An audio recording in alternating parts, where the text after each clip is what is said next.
ہے اسی نظام کے تحت بیانات بھی اس محفل کے اندر ہونے ہیں اور اس کے لیے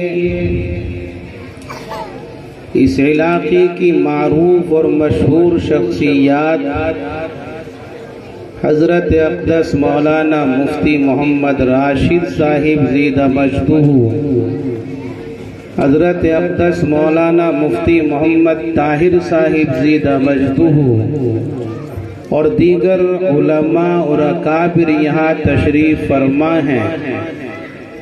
ان کی نصیحتیں اور ان کا خطاب اور ان کا بیان آپ حضرات کو سننا ہے۔ تمہید کے طور پر جو در حقیقت اس محفل اور اس بزم کی ایک تمہید ہے، اس کے طور پر مجھے آپ کے روبرو کیا گیا ہے۔ چند لمحات آپ کے درمیان میں رہ کر آپ سے رخصت ہو جاؤں گا۔ اور عزیزان گرامی، میں نے جس پیغام کو پیش کرنے کا ارادہ کیا ہے وہ انتہائی اہمیت کا حامل اور اگر اپنے سماج اور اپنے معاشرے کے اعتبار سے دیکھا جائے تو انتہائی اس عمل کو خرافات اور رسومات کی نظر کر دیا گیا ہے۔ اور میں نے اس پیغام کو پہنچانے کے لیے اللہ وحدہ لا شریک لہ کے مقدس کلام کی ایک آیت اور آیت بھی وہ جو نبی اکرم صلی اللہ علیہ وسلم سے نکاح کے خطبے میں پڑھنا ثابت ہے۔ تاجدار مدینہ صلی اللہ علیہ وسلم جب خطبہ نکاح ارشاد فرمایا کرتے تھے تو قرآنی چند آیتیں خطبہ نکاح میں آپ تلاوت فرماتے۔ انہی آیتوں میں سے ایک آیت آپ کے سامنے تلاوت کی گئی ہے، آپ کے سامنے پیش کی گئی ہے۔ اس کے بعد میں تاجدار مدینہ صلی اللہ علیہ وسلم کی زبان سے نکلا ہوا ایک جملہ، ایک حدیث آپ کے سامنے پیش کی ہے۔ اللہ تبارک و تعالی نے قرآن کی اس آیت کے اندر تمام انسانوں کو مخاطب کیا ہے۔ یا ایھا الناس، اے لوگو، اے انسانوں۔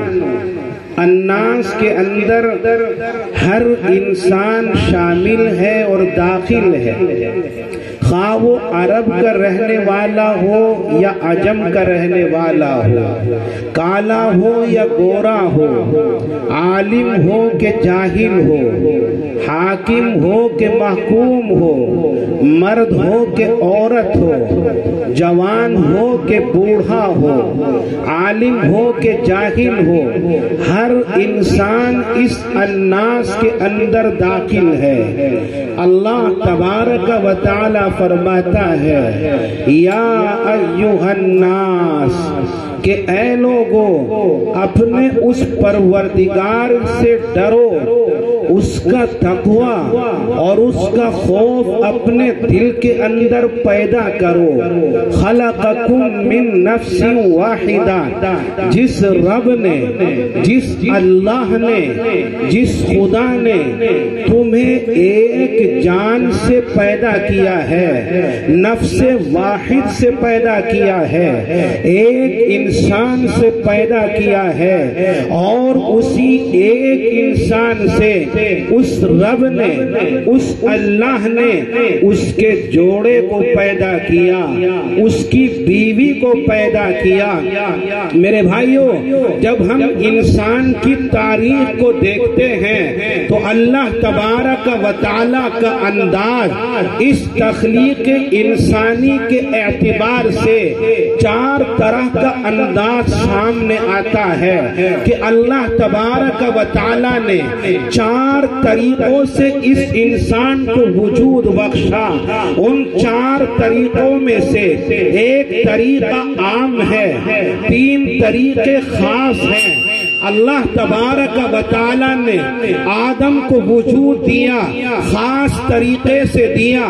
اللہ نے حوا کو وجود بخشا، خاص طریقے سے بخشا۔ اللہ نے عیسیٰ کو وجود دیا، خاص طریقے سے دیا۔ ان تین فرد بشر کے علاوہ جتنے بھی انسان ہیں، چاہے دنیا کے کسی خطے میں آباد ہو، جس حصے سے تعلق رکھتے ہو، جس قوم اور خاندان سے وابستگی ان کی ہو، اللہ نے ان کے لیے ایک عام طریقہ رکھا ہے۔ اللہ تبارک و تعالی نے اس آیت کریمہ کے اندر دو خاص طریقے اللہ عز و جل نے بیان فرمائے۔ خلقکم من نفس واحدہ، کہ تم سب کو ایک فرد بشر سے پیدا کیا ہے، اور اسی فرد بشر سے اس کے جوڑے کو اور اس کی بیوی کو اللہ نے وجود بخشا ہے۔ آپ انسان کی تاریخ اٹھا کر کے دیکھیں تو سب سے پہلے فرد بشر سیدنا آدم علیہ السلام کی ذات گرامی ہے۔ ان سے پہلے کوئی انسان نہیں تھا، ان سے پہلے کوئی فرد بشر نہیں تھا، اسی لیے آپ کا لقب ابو البشر ہے۔ تمام انسانوں کے باپ حضرت آدم۔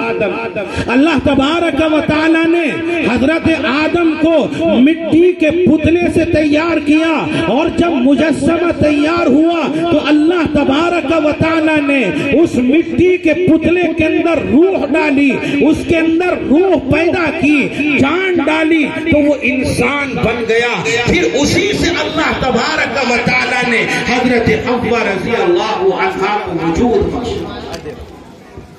ایک انسان تیار ہو چکا، پھر اسی انسان سے دوسرا انسان، یعنی ایک مرد اور ایک عورت کو وجود ملا۔ اللہ پاک فرماتا ہے وَخَلَقَ مِنْهَا زَوْجَهَا وَبَثَّ مِنْهُمَا رِجَالًا كَثِيرًا وَنِسَاءً۔ پھر اللہ تبارک و تعالی نے ایک مرد اور ایک عورت کے اختلاط سے کائنات کے اس سلسلے کو پروان چڑھایا۔ انسان پیدا ہوتے رہے، دنیا کے مختلف خطوں میں اور حصوں میں آباد ہوتے رہے، اور آج اتنی بڑی تعداد اسی ایک نفس واحد سے اللہ نے وجود پذیر فرمایا۔ یہ عام طریقہ، مرد اور عورت آپس میں ملے، نسل انسانی پروان چڑھی۔ میں اس موضوع پر اور تخلیق انسان کے اس طرز پر بعد میں گفتگو کروں گا۔ ایک خاص طریقہ اور ہے جس کی میں آپ کے سامنے وضاحت کیے دیتا ہوں۔ وہ خاص طریقہ حضرت آدم کی تخلیق کا طریقہ ہے، حضرت عیسیٰ کی تخلیق کا طریقہ ہے۔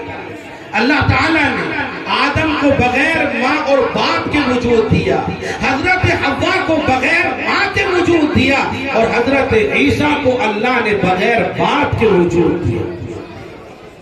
حضرت عیسیٰ علیہ السلام کی والدہ، آپ کی اماں جان کا نام حضرت مریم رضی اللہ تعالی عنہا ہے۔ حضرت مریم نیک اور صالحہ اور عفت اور پاک دامن عورت ہیں، اور امام بیت المقدس کی لخت جگر اور ان کی نور نظر ہیں۔ آپ کے والد محترم کا نام حضرت عمران ہے، بیت المقدس کے امام ہیں۔ آپ کی اہلیہ عمل سے تھی، امید سے تھی کہ حضرت عمران کا انتقال ہو جاتا ہے۔ آپ کے بعد میں آپ کے گھر کے اندر ایک بچی پیدا ہوتی ہے، اور یہ بچی جب رحم مادر کے اندر تھی، اپنی ماں کے پیٹ کے اندر تھی، تو ان کی والدہ نے اور اس بچی کی ماں نے یہ منت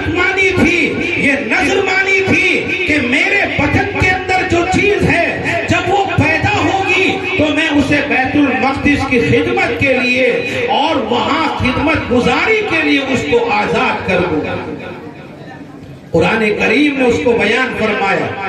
اللہ پاک فرماتا ہے انی نذرت لک ما فی بطنی محررا، کہ میرے بدن کے اندر جو ہے میں منت مانتی ہوں کہ میں اسے آزاد کر دوں گی، اپنا کوئی کام اس سے نہیں کراؤں گی۔ وہ بچہ پیدا ہوگا، بیت المقدس کا خادم بنے گا، میرا شوہر امام تھا، میرا بچہ خدمت کرے گا، یہ منت مانے، مگر بچہ پیدا ہوا تو مؤنث کی صورت میں، بچی کی صورت میں، لڑکی کی صورت میں۔ اب افسوس کے ساتھ آپ کی ماں کہنے لگی کہ میں نے تو منت مانی تھی کہ میں بیت المقدس کی خدمت کے لیے اسے آزاد کروں گی، یہ تو اس کا مقصد کے لیے نہیں ہے۔ بچوں کو آزاد کرنا اور خدمت گزاری کے لیے وقف کرنا یہ اس دور کا رواج نہیں تھا۔ اللہ کی قدرت، اللہ پاک فرماتا ہے لیس الذکر کالانثی، یہ حضرت مریم کی والدہ کا بھی مقولہ ہو سکتا ہے، اللہ کا بھی ملفوظ و مقولہ ہو سکتا ہے۔ مجھے تفسیر میں جانے کی ضرورت نہیں، مفسرین نے دونوں ہی باتیں لکھی ہیں۔ اللہ کی یہ نیک بندی پیدا ہوئی، اب اس کی کفالت کا مسئلہ باپ کا سایہ سر سے پہلے ہی ختم ہو چکا تھا، اور بیت المقدس کے جتنے خدام تھے ہر ایک کی خواہش، ہر ایک کی یہ تمنا کہ اس بچی کی خدمت ہم کریں، پرورش ہمارے ذمہ آ جائے، اس لیے کہ ہمارے ایمان کی بیٹی ہے، ہمارے ایمان کی لخت جگر ہے۔ اور اسی سلسلے میں بیت المقدس کے خدام میں اختلاف ہو جاتا ہے، اختلاف کی صورت اختیار کر جاتی ہے یہ چیز، اور حضرت زکریا کہتے ہیں کہ اس بچی کی پرورش کا زیادہ حق مجھے ہے، اس لیے کہ اس بچی کی خالہ میرے نکاح کے اندر ہے۔ لوگ کہتے رشتے ناتے یہاں شمار کرانے کی ضرورت نہیں ہے، ہمارے ایمان کی بیٹی ہے، ہم اس بچی کی پرورش کریں گے۔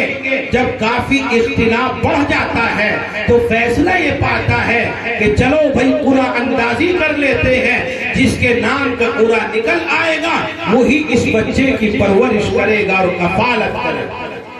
اور اس کا یہ طریقہ اختیار کیا گیا کہ تورات کو لکھے تورات جن قلموں سے لکھی گئی تھی وہ قلم ان کے یہاں محفوظ تھے، ان قلموں پر نام لکھے گئے خدام کے، حضرت زکریا کا بھی نام لکھا گیا، اوروں کا بھی نام لکھا گیا، اور معاملہ یہ طے پایا کہ ان قلموں کو پانی کے اندر ڈال دیا جائے، جس کے نام کا قلم اس پانی کے اندر کھڑا رہے گا، اس کے اندر غوطہ نہیں لگائے گا، اسی کے نام اس بچی کی پرورش کر دی جائے گی، وہی اس بچی کا کفیل بنے گا، وہی اس بچی کی پرورش کرے گا۔ ان قلموں کو پانی میں ڈال دیا گیا، حضرت زکریا کے نام کا قلم سیدھا کھڑا رہا اور باقی خدام کے قلم پانی کے اندر ڈوب گئے، غوطہ زن ہو گئے۔ اللہ کی قدرت کہ اس قرآن اندازی میں زکریا کا نام آیا، وَكَفَّلَهَا زکریا، اللہ پاک قرآن کے اندر فرماتا ہے کہ یہ بچی زکریا کی کفالت کے اندر آئی، پرورش ان کے ذمہ آئی۔ جب حضرت زکریا مریم کے کفیل بنتے ہیں تو بیت المقدس کے اندر ایک بالا خانہ، ایک اوپری حصے میں کمرہ اور حجرہ تیار کیا گیا، اس بچی کو اس کمرے اور بالا خانے کے اندر چھوڑا گیا، اور حضرت زکریا تمام انتظامات کرتے، کھانے کا انتظام زکریا کرتے، پینے کا انتظام زکریا کرتے، تیل پھلیل کا انتظام زکریا کرتے، ہر طرح کا انتظام کی ذمہ داری حضرت زکریا کی تھی۔ کھانے کی ضرورت پیش آتی، تالا کھولتے، کھانا اندر پہنچاتے، پھر باہر سے تالا لگا دیتے اور قفل لگا دیتے، پینے کی ضرورت پیش آتی تو پانی کا انتظام کرتے، انتظام کر کے پھر باہر سے تالا لگا دیتے۔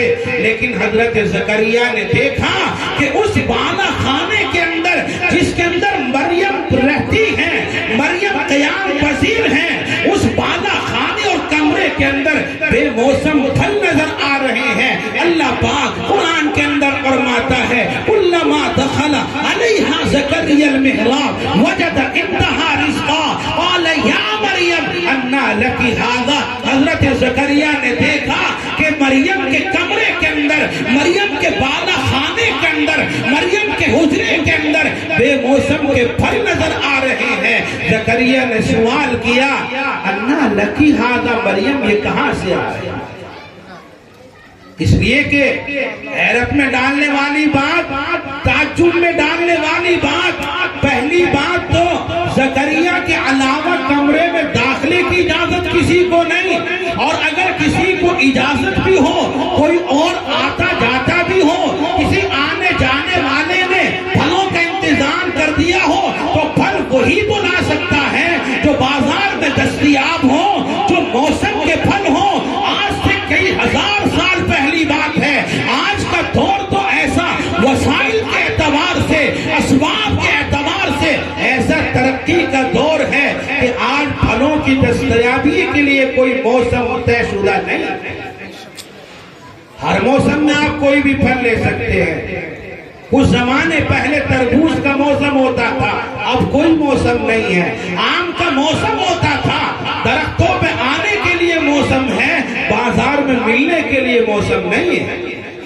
انگور کے لیے بیلوں پر آنے کے لیے موسم ہے، مگر بازار میں فراہم کرنے کے لیے کوئی موسم نہیں ہے. آج دوائیوں کے ذریعے، انتظامات کے ذریعے ایک موسم کے پھل کو دوسرا موسم آنے تک باقی رکھا جاتا ہے اور بازار کے اندر وہ چیز دستیاب ہوتی ہے. یہ بات الگ ہے. موسم ہوتا ہے تو ملنا آسان ہوتا ہے، اور موسم ختم ہو جاتا ہے تو چنندہ دکانوں پر وہ چیز فراہم ہو جاتی ہے. یہ کئی ہزار سال پہلی بات ہے. دروازہ کھولنے والا کوئی نہیں، اندر آنے والا کوئی نہیں. اگر کوئی آئے بھی تو پھل وہی تو لا سکتا ہے جن کا موسم ہو، مگر وہاں تو بے موسم پھل حضرت مریم کے کمرے کے اندر اور آپ کے حجرے کے اندر نظر آ رہے ہیں. حضرت زکریا نے سوال کیا انا لکی ھذا، یہ سب کہاں سے آیا؟ یہ سب انتظامات کہاں سے ہوئے؟ یہ بے موسم پھل تجھے کون دے کر کے گیا؟ حضرت مریم کہتی ہے قالت ہوا من عند اللہ، یہ اللہ کی طرف سے بھیجے جا رہے ہیں. جنت سے یہ نعمتیں میرے لیے اتاری جا رہی ہیں. یہ رزق اللہ کی طرف سے خاص طور سے اتارا جا رہا ہے. حضرت زکریا نے دیکھا کہ مریم کے کمرے کے اندر بے موسم پھل نظر آ رہے ہیں. قرآن کہتا ہے ہنالک دعا زکریا ربہ.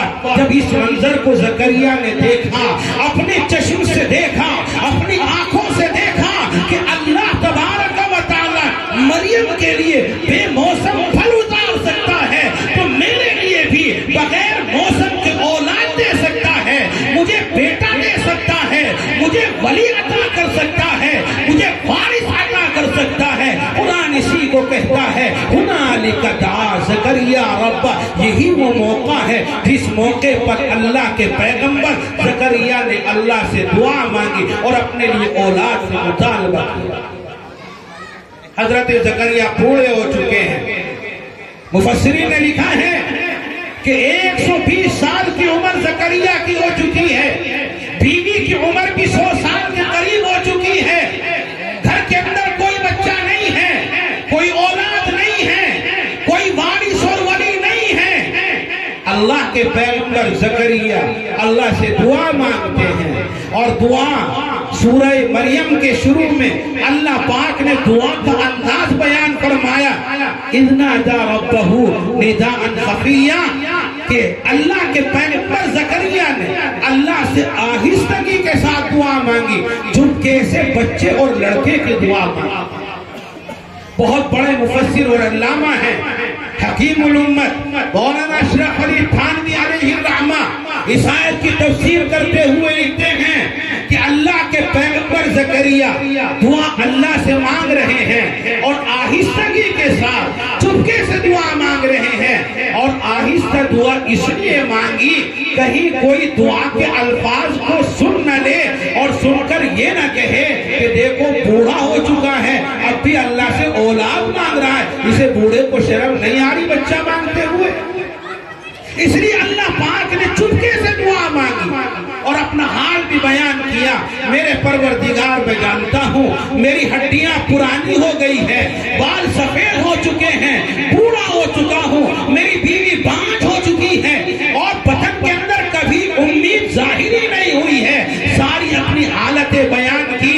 اللہ تبارک و تعالیٰ نے حضرت زکریا کو خوشخبری سنا دی۔ تفصیلی واقعہ ہے، مجھے تفصیل میں نہیں جانا۔ حضرت زکریا جس بچی کی پرورش کر رہے ہیں، یہ بچی پروان چڑھتی ہے، بڑی ہوتی ہے، تو اللہ تبارک و تعالیٰ اس کے پیٹ سے ایک بچہ پیدا کرتا ہے، بغیر نکاح کے، بغیر شوہر کے، بغیر مرد کے ملے ہوئے اللہ پاک اس عورت کو بچہ عطا فرماتا ہے۔ جبرائیل امین کو بھیجتا ہے، جبرائیل امین آپ کے گریبان کے اندر پھونک مارتے ہیں اور حمل قرار پاتا ہے، بچہ پیدا ہوتا ہے۔ اس بچے کو لے کر حضرت مریم جب اپنی قوم کے پاس آتی ہیں، قوم دیکھتی ہے کہ گود کے اندر بچہ ہے، شادی ہوئی نہیں، نکاح ہوا نہیں، تبصرے شروع کیے، چرچے شروع کیے، بہتان لگانا شروع کیا اور کہنے لگے تو نے تو بہت برا کام کیا ہے، تو نے تو بہت گندا کام کیا ہے، حرام کاری کے نتیجے میں، زنا کے نتیجے میں تو اس بچے کو لے کر کے آئی ہے۔ اور لوگوں نے کہا یا اخت ہارون ما کان ابوکی امرأ سوء وما کانت امکی بغیہ، اے ہارون کی بہن تیری ماں ایسی نہ تھی، تیرے باپ ایسا نہ تھا جو گندے کاموں کے اندر ملوث رہتے ہو، تو ایک مبارک گھر کی خاتون ہے اور ایک بابرکت گھر کی فرد ہے، تو نے اس میں گندا کام کیسے کیا؟ اللہ تبارک و تعالیٰ نے پہلے ہی بتلا دیا تھا اس بچے کو لے کر کے جائے گی، لوگ تہمت لگائیں گے، لوگ اتہام تراشی کریں گے، تجھے اپنی زبان سے جواب دینے کی ضرورت نہیں، کہہ دینا میں نے منت مانی ہے، میں کسی انسان سے بات نہیں کروں گا۔ فَلَنْ أُكَلِّمَ الْيَوْمَ إِنسِيًّا، میں اپنی زبان کو حرکت میں لا کر کسی سے آج گفتگو نہیں کروں گی، کسی سے آج بات چیت نہیں کروں گی۔ لوگ تہمت لگا رہے ہیں، سوال کر رہے ہیں، مریم یہ بچہ کہاں سے لے کر کے آئی، اس کا جواب دے۔ جواب مانگ رہی ہے قوم، حضرت مریم بولنے کے لیے تیار نہیں، بچے کی طرف اشارہ کرتی ہیں کہ جو سوال کرنا بچے سے سوال کر، پوچھنا ہے بچے سے پوچھو۔ اور بچہ کون ہے؟ جو دودھ پیتا بچہ ہے، گہوارے میں پلنے والا بچہ ہے، گود میں پرورش پانے والا بچہ ہے، اس بچے کی طرف مریم اشارہ کرتی ہے۔ قرآن اسے بیان کرتا ہے فَأَشَارَتْ إِلَيْهِ، بچے کی طرف اشارہ کرتا ہے۔ لوگوں کو پہلے سے ہی غصہ تھا اور پارا ان کا آسمان پر چڑھ گیا، کہنے لگے ایک تو بدکاری کر کے بچہ لے کر کے آئی ہے، پھر ہمارے ساتھ مذاق بھی کرتی ہے، ہم جواب مانگ رہے ہیں، بچے کی طرف اشارہ کر رہی ہے کہ بچہ جواب دے گا۔ وہ بچہ جو گہوارے کے اندر پڑا ہوا ہے، وہ بچہ جو ابھی دودھ پیتا بچہ ہے، وہ کیسے جواب دے گا، وہ کیسے بتلائے گا کہ وہ حلالی ہے کہ حرامی ہے؟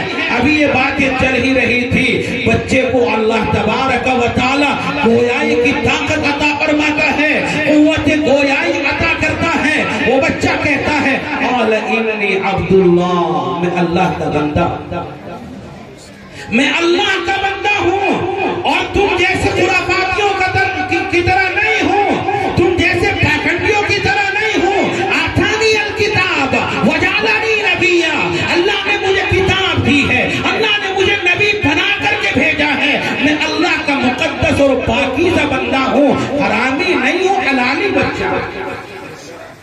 تو اللہ تبارک و تعالیٰ نے حضرت مریم کے پیٹ سے بچہ پیدا کیا، بغیر باپ کے پیدا کیا۔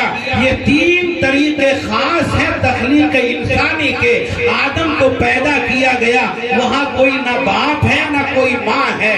حضرت حوا کو پیدا کیا گیا، باپ آدم موجود ہیں، ماں کوئی نہیں ہے۔ حضرت عیسیٰ کو پیدا کیا گیا، وہاں باپ کوئی نہیں ہے، ماں مریم موجود ہے۔ باقی ان 3 افراد کے علاوہ جتنے بھی انسان اللہ نے بنائے ہیں، اللہ نے پیدا کیے ہیں، ان کے لیے ایک عام طریقہ رکھا ہے۔ مرد اور عورت آپس میں ملتے ہیں، آپس میں ملاپ ہوتا ہے، اللہ کے حکم سے عمل قرار پاتا ہے، بچہ یا بچی معرض وجود میں آتی ہے، یہ عام طریقہ تخلیق انسانی کا۔ مرد اور عورت آپس میں ملیں، اس کے دو طریقے ہیں، ایک طریقہ شرعی ہے، ایک طریقہ غیر شرعی ہے، ایک طریقہ حرام ہے، ایک طریقہ حلال ہے۔ اللہ تبارک و تعالیٰ نے نسل انسانی کو پروان چڑھانے کے لیے، افزائش نسل کے لیے حرام طریقے کی اجازت نہیں دی، بلکہ اس کے لیے ایک حلال طریقہ رکھا جسے ہماری زبان میں شادی کا نام دیا جاتا ہے، شریعت کی اصطلاح میں جسے نکاح کا نام دیا جاتا ہے۔ افزائش نسل کے لیے، انسان کی افزائش کے لیے اور انسان کی ترقی کے لیے، انسانوں کی بڑھوتری کے لیے حرام طریقہ کارگر ثابت نہیں ہو سکتا تھا، اور وہ طریقہ مفید نہیں ہو سکتا تھا، اس لیے اللہ تبارک و تعالیٰ نے ایک حلال طریقہ جاری فرمایا جس کو نکاح کہا جاتا ہے۔ مرد اور عورت حرام طریقے پر آپس میں ملیں تو یہ محبت، یہ ملاپ عارضی ہوتا ہے۔ جب تک حسن ہے، جمال ہے، خوبصورتی ہے، مرد کے پاس پیسہ ہے، دولت ہے، تو یہ رشتہ محبت قائم ہے۔ اور جب حسن و جمال جاتا رہا، مال و دولت جاتی رہی، تو یہ محبت اور یہ پیار ختم ہو جاتا ہے۔ کیوں؟ اس لیے کہ غیر فطری طریقہ ہے، غیر شرعی طریقہ ہے، حرام طریقہ ہے، ناجائز طریقہ ہے۔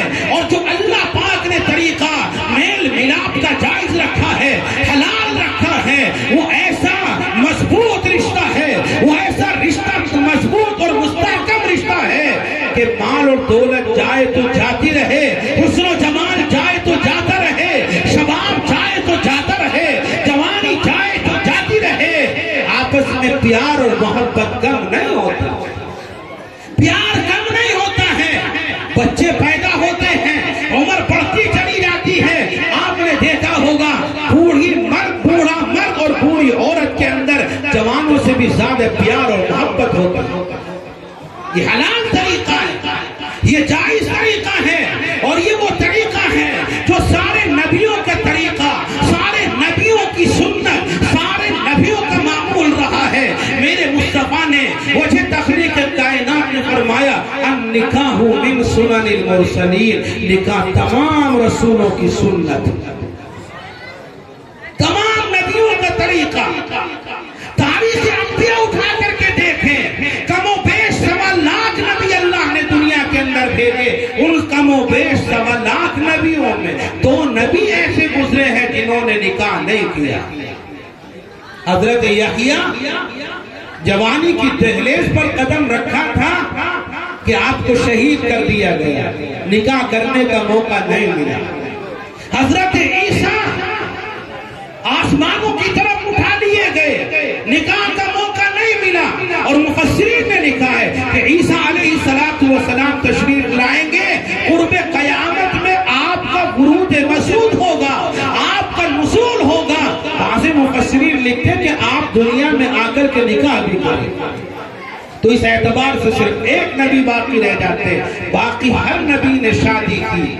اور نکاح آج ہمارے سماج میں جیسے اس کو تجارت بنا لیا گیا ہے اور اسے کاروبار بنا لیا گیا ہے، میرے بھائیوں تجارت نہیں ہے یہ نکاح اور شادی کرنا، مرد اور عورت کے شرعی طریقے پر میل ملاپ کرنا، یہ تجارت نہیں ہے، یہ کاروبار نہیں ہے، یہ اہم ترین عبادت ہے، اہم ترین عبادت ہے۔ اور اللہ تبارک و تعالیٰ نے 2 عبادتیں ایسی رکھی ہیں جو اس دنیا کے اندر بھی جاری ساری ہیں، اور میدان محشر میں عالم آخرت کے اندر بھی وہ عبادتیں جاری ہوں گی۔ ایک ایمان کی عبادت ہے، دوسرے نکاح کی عبادت دنیا کے اندر میں ہے، جنت کے اندر بھی دونوں عبادتیں۔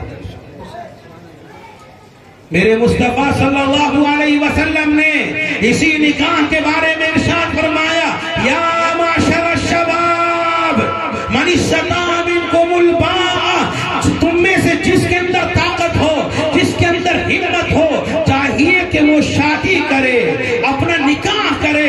کیوں؟ نکاح کے 2 فائدے اس حدیث پاک کے اندر بیان فرمائے گئے فَإِنَّهُ أَغَضُّ لِلْبَصَرِ وَأَحْسَنُ لِلْفَرْجِ۔ میرے مصطفیٰ فرماتے ہیں نکاح کرو گے تو نگاہیں محفوظ ہو جائیں گی، نکاح کرو گے نگاہیں گناہ سے بچ جائیں گی، نکاح کرو گے شرمگاہیں گناہ سے بچ جائیں گی۔ یہ دو اہم ترین فائدے جناب محمد رسول اللہ نے اس حدیث پاک کے اندر نکاح کے بیان فرمائے۔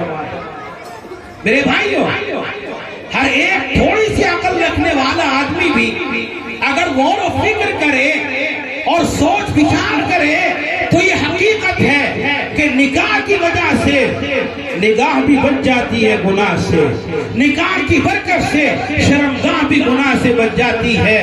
اللہ ہے کہ کسی کی فطرت ہی خراب ہو، کسی کی مٹی ہی خراب ہو تو نکاح کے بعد بھی اپنا منہ کالا کرتا ہے، زناکاری اور بدکاری کے اندر ملوث ہوتا ہے۔ ورنہ اگر آدمی کے اندر شرم ہے، آدمی کے اندر حیا ہے، آدمی کے اندر تہذیب ہے، آدمی کے اندر تمدن ہے، آدمی عقل مند ہے تو نکاح کے ذریعے اپنی نگاہ کو بھی بچا لیتا ہے، اپنی شرمگاہ کو بھی بچا لیتا ہے۔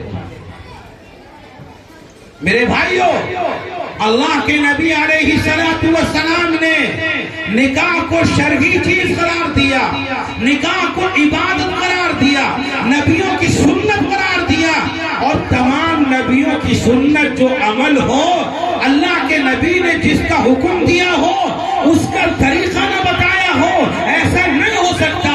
اللہ کے نبی نے جتنے احکام ہمیں دیے ہیں ان کا طریقہ ہمیں بتایا ہے۔ کھانے کے ہمیں اللہ پاک نے حکم دیا، نبی کریم نے ہمیں اس کا طریقہ سکھایا، پینے کا طریقہ سکھایا، چلنے کا طریقہ سکھایا، بولنے کا طریقہ سکھایا، سننے کا طریقہ سکھایا، سونے کا طریقہ سکھایا، جاگنے کا طریقہ سکھایا۔ نکاح جو اہم ترین عبادت ہے اس کا طریقہ نہ سکھایا ہو یہ نہیں ہو سکتا۔ میرے بھائیوں، نکاح کا مسنون طریقہ کیا ہے؟ آج امت مسلمہ اس طریقے کو فراموش کر بیٹھی ہے اور یہ ایسا سلگتا ہوا مسئلہ ہے، یہ ایسا خطرناک مرض پیدا ہو گیا ہے کہ جو شادی اور نکاح کی رسومات ہیں اور خرافات ہیں اس سے نہ عوام بچی ہے، نہ خواص بچے ہیں، نہ پڑھے لکھے لوگ بچ پا رہے ہیں اور نہ پڑھ لوگ بچ رہے ہیں۔ اور اتنی رسومات، اتنے خرافات، الامان الحفیظ، اگر ہم اپنے گریبان میں جھانک کر کے دیکھیں تو رسومات اور بیہودہ حرکتوں میں ایمان والوں نے غیر ایمان والوں کو پیچھے چھوڑ دیا۔ آج ایمان والے کا حال آپ دیکھیں، گھر کے اندر بچی پیدا ہوتی ہے، باپ کو فکر لگ جاتی ہے، بچی جوان ہوگی، اس کی شادی کرنے کا مسئلہ سامنے آئے گا، جہیز درکار ہوگا، وہ سارے خرچ اس بچی سے جڑے ہوئے ہوں گے اور اس کی نیند حرام ہونی شروع ہو جاتی ہے۔ جو بچی کی عمر بڑھتی چلی جاتی ہے اس کی نیند اڑنی شروع ہو جاتی ہے۔ آج ہمارا کمانا، ہماری محنت، ہماری مزدوری، ہماری تجارت صرف دو کاموں کے لیے، پیسہ آ جائے اچھا سا مکان بنا لیں، پیسہ آ جائے اپنے بچوں کی اچھی سی شادی کر دیں اور اچھا سا رشتہ تلاش کر کے ان کی شادی کر دیں۔ ان دو مقصد کے لیے آپ ہم جی رہے ہیں۔ میرے بھائیوں، آج ہمارے یہاں جو نکاح ہو رہے ہیں، آج ہمارے یہاں جو شادیاں ہو رہی ہیں، وہ مال کی بنیاد پر، حسن و جمال کی بنیاد پر، حسب و نسب کی بنیاد پر۔ نبی اکرم صلی اللہ علیہ وسلم نے فرمایا تنکح المرأة لأربع، کسی عورت سے شادی کی جاتی ہے تو اس کی بنیادیں چار ہوتی ہیں، معیار و پیمانے شادی کے چار ہوتے ہیں۔ کسی کے مال کی وجہ سے شادی کی جاتی ہے، لڑکی والا کتنا مالدار ہے، کتنا پیسہ ہے اس کو دیکھا جاتا ہے اور اس کی خوبصورتی کو دیکھا جاتا ہے، بچی کتنی حسین و جمیل ہے اس کا حسن اور جمال دیکھا جاتا ہے، حسب و نسب دیکھا جاتا ہے۔ اللہ کے نبی ارشاد فرماتے ہیں کہ چوتھا طریقہ ہے دین دیکھا جاتا ہے، اور آگے آقا مدنی فرماتے ہیں فاظفر بذات الدین، کہ دین کو معیار اور پیمانہ بنا کر اپنے آپ کو کامیاب کر۔ اپنے آپ کو کامیاب کر لے۔ آج جو سب سے پہلی چیز حدیث پاک کے اندر بیان کی گئی، سب سے بڑا پیمانہ تو شادی کا یہی ہے۔ سب سے بڑا معیار تو یہی ہے کہ لڑکی والے کا مال دیکھا جاتا ہے، اور جب رشتے ناتے والے جاتے ہیں بچی کو دیکھنے کے لیے تو چمڑی سے زیادہ اس کی تمڑی کو دیکھتے۔ کیسا مکان ہے، کیا کاروبار ہے، کیا تجارت ہے، 4 ویلر مل سکتی ہے کہ نہیں مل سکتی، جہیز میں اچھا مال مل سکتا ہے کہ نہیں مل سکتا، اور تھالی میں اچھا پیسہ مل جائے گا کہ نہیں ملے گا۔ ان ساری چیزوں کو دیکھا جاتا ہے، اور یہ دیکھنے کا سلسلہ تو پرانا ہے، آج تو مستقل دلالی کی جاتی ہے۔ سارے معاملات طے کیے جاتے ہیں، جہیز کتنے کا ہوگا، کھانا کتنے کا ہوگا، گاڑی کون سی ہوگی، تھالی کتنی ہوگی۔ جیسے بازار میں چیزیں فروخت ہوتی ہیں، اسی طرح سے آج بچے فروخت کیے جاتے ہیں، لڑکوں کو فروخت کیا جاتا ہے، بیچا گیا۔ یاد رکھو میرے مصطفیٰ صلی اللہ علیہ وسلم فرماتے ہیں کہ جو آدمی مال کی بنیاد پر شادی کرتا ہے، دولت کی بنیاد پر شادی کرتا ہے، اللہ تبارک و تعالی اس کے یہاں فقر و تنگ دستی کے علاوہ کسی اور چیز کے اندر اضافہ نہیں کرتا، یعنی اس کی تنگ دستی اور اس کے فقر و فاقے کو اللہ بڑھا دیتا، اس کی حرص اور طمع کو بڑھا دیتا۔ آپ سوچیں گے کہ فقر و فاقہ کیسے بڑھتا ہے؟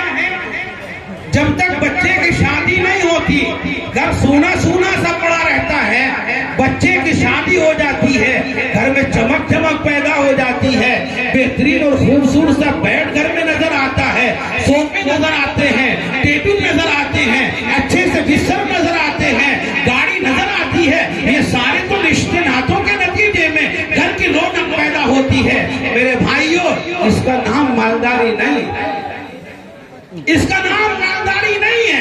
اللہ کے نبی نے ارشاد فرمایا لیس الغنا عن کثرت العرض ولکن الغنا غنی النفس، کہ مالداری اسباب اور وسائل کا نام نہیں ہے، کہ بہت سارا سامان آدمی کے پاس آ گیا مالدار ہو گیا، نہیں، آدمی کا دل بے نیاز ہو جائے، یہ ہے مالداری۔ اور جب آدمی نے رشتہ ناتا مال کی بنیاد پر کیا ہے، ہر آن، ہر لمحہ، ہر گھڑی اس کی نگاہ لڑکی کے گھر والوں کی طرف ہوتی ہے کہ چھوچک میں کیا دیا جائے گا، چلے میں کیا دیا جائے گا، لڑکی آئے گی تو کیا لے کر کے آئے گی، پوری زندگی گزر جاتی ہے اسی حرص اور لالچ کے اندر۔ تو میرے بھائیو، فقر و فاقہ نہیں تو کیا ہے، یہ تنگ دستی نہیں تو کیا ہے۔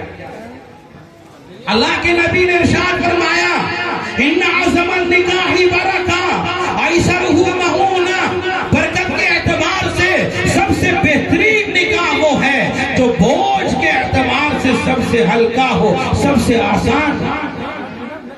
آج ہم نے شادیوں کو خرافات کا پٹارا بنا لیا، لڑکی دیکھی جاتی ہے تو مال و دولت والی، لڑکا دیکھا جاتا جوب والا، زمین والا، جائیداد والا، کھوڑ والا، مال والا، دولت والا۔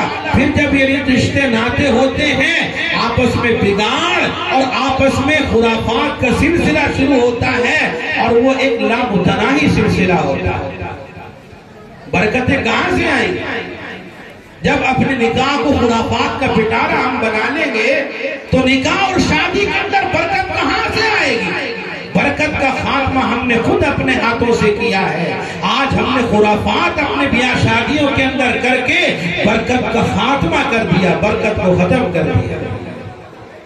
میرے بھائیوں، اسلام کے اندر، شریعت کے اندر رشتے ناتوں میں لڑکی والے پر شریعت نے کوئی بوجھ نہیں رکھا، کوئی بھار نہیں رکھا، کسی قسم کا کوئی بوجھ شریعت نے اس کے سر پر لادا ہو، ایسا نہیں ہے میرے بھائی۔ یہ عجیب بات ہے، آج ہم نے عورت کے اوپر ہر طرح سے ظلم کیا، ہر طرح سے عورت کو ہم نے مظلوم بنا دیا۔ عورت کا حق نہ تو میکے میں دیا جاتا ہے نہ سسرال میں دیا جاتا ہے۔ عورت کے دو حق ہیں، ایک میکے سے جڑا ہوا ہے ایک سسرال سے جڑا ہوا ہے. ہر ایک آدمی اپنے گریبان میں جھانک کر کے جب دیکھے گا تو یہ حقیقت روز روشن کی طرح آیا ہو جائے گی کہ نہ میکے والے حق دیتے ہیں نہ سسرال والے اس کو حق دیتے ہیں. میکے والوں کی طرف سے حق کیا ہے؟ اسے کہا جاتا ہے وراثت. کوئی اپنی بچیوں کو اپنی بہنوں کو وراثت نہیں دیتا، اپنی جائیداد میں حصہ نہیں دیتا. وہاں بھی ان کا حق ختم کر دیا جاتا ہے، حق سے انہیں محروم کر دیا جاتا ہے.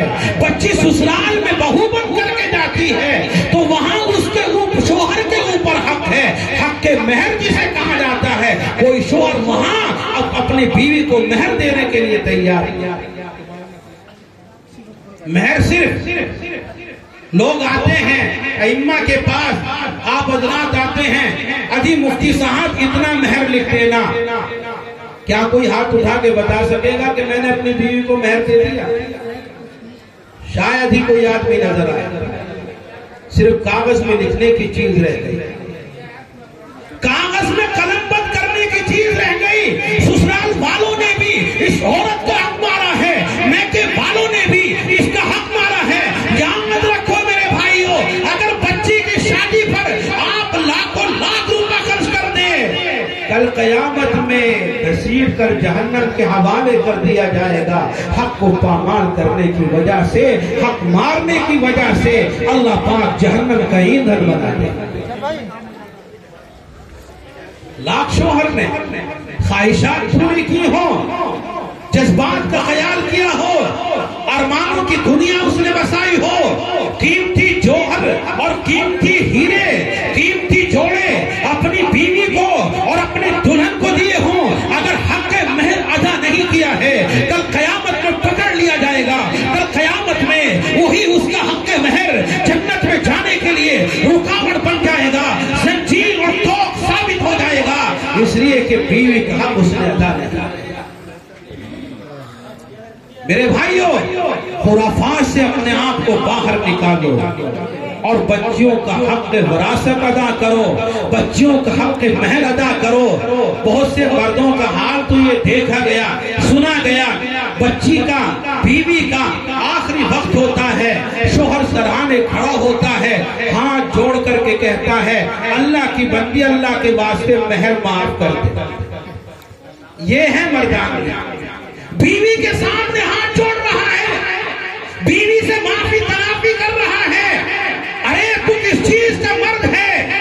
اللہ نے تجھے مرد بنایا، اس لیے نہیں بنایا زندگی بھر لوٹنے کھسوٹنے کی نگاہ بچی کے گھر والوں کی طرف ڈال کر کے رکھے. اللہ نے اس لیے تجھے مرد نہیں بنایا. قرآن پاک میں اللہ فرماتا ہے الرجال قوامون علی النساء. اللہ نے مردوں کو قوام بنایا، ذمہ دار بنایا ہے. اللہ تعالیٰ نے مرد پر ذمہ داری رکھی ہے کہ بیوی کے کھانے کا انتظام کرے، بیوی کے پہننے کا انتظام کرے، بیوی کے پینے کا انتظام کرے. یہ ساری ذمہ داریاں شوہر پر اللہ نے ڈالی ہیں. بیوی پر کوئی ذمہ داری نہیں ہے کہ اپنے گھر سے بیڈ لے کر کے آئے، اپنے گھر سے صوفے لے کر کے آئے، اپنے گھر سے اور سامان لے کر کے آئے. بیوی کی ذمہ داری نہیں ہے. تجھے اگر بیڈ کی ضرورت ہے محنت کر، مزدوری کر، کما اور کما کر بیڈ خرید. تجھے خواہش ہے کہ میں گاڑی پر گھوموں، گاڑی کے اندر سفر کروں، تو محنت اور مزدوری کر کے اپنے پیسے سے گاڑی خرید. یہ تیری ذمہ داری ہے. بیوی کے اوپر للچائی ہوئی نگاہ ڈالنا یہ انسانیت سے گری ہوئی ہے. میرے بھائیوں، آج ہمیں کیا ہو گیا اور پھر کیا ہوتا ہے؟ بچے کی شادی ہو گئی، اب بچے کی ماں اور باپ شور شرابہ کرتے پھریں گے، کبھی مفتی صاحب کے پاس، کبھی مولوی صاحب کے پاس، کبھی کسی کے پاس، کبھی کسی کے پاس. اور شکوہ اور شکایت کیا ہوگی؟ اجی بچے کی شادی کی، شادی کیا ہوئی؟ وہ تو بیوی کا غلام ہوگا، بیوی کا غلام ہو گیا. ارے بیوی کا غلام ہو گیا نہیں، گھر والوں نے بیوی کا غلام بنایا ہے.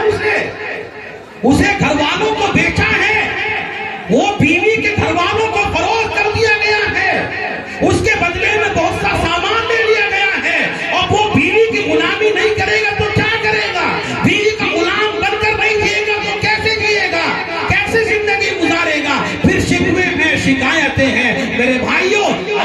یہ بھول گئے کہ اللہ نے ہمیں مرد بنایا ہے اور مرد کی ذمہ داریاں کیا رکھی ہیں اسے بھول گئے۔ اسلام نے، شریعت نے لڑکی والے پر کوئی بوجھ نہیں رکھا ہے، بلکہ لڑکے پر بوجھ رکھا ہے۔ مہر دے سکتا ہے، کھانے پینے کا انتظام کر سکتا ہے تو شادی کر، نکاح کر۔ اگر نہیں ہمت ہے، نہیں سکت ہے تو پھر نکاح کرنے کی اجازت نہیں۔ آپ تاریخ کے واقعات اٹھا کر کے دیکھیے، حضرات صحابہ کرام رضوان اللہ علیہ مجمعین کے یہاں شادیاں ہوتی تھی، لیکن کسی طرح کی کوئی رسم، کسی طرح کی کوئی خرافات ان کے یہاں نہیں پائی جاتی۔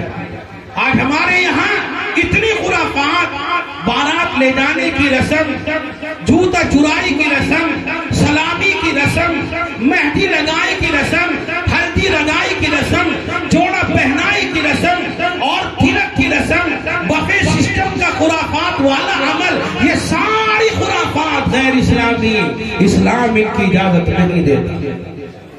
میرے بھائیو، اپنے آپ کو نکالو ان خرافات سے۔ آج ایک باپ زندگی بھر کماتا ہے، بچی کی شادی کرتا ہے تو وہ ایسا ہو جاتا جیسے زندگی بھر کا جوا ہار گیا۔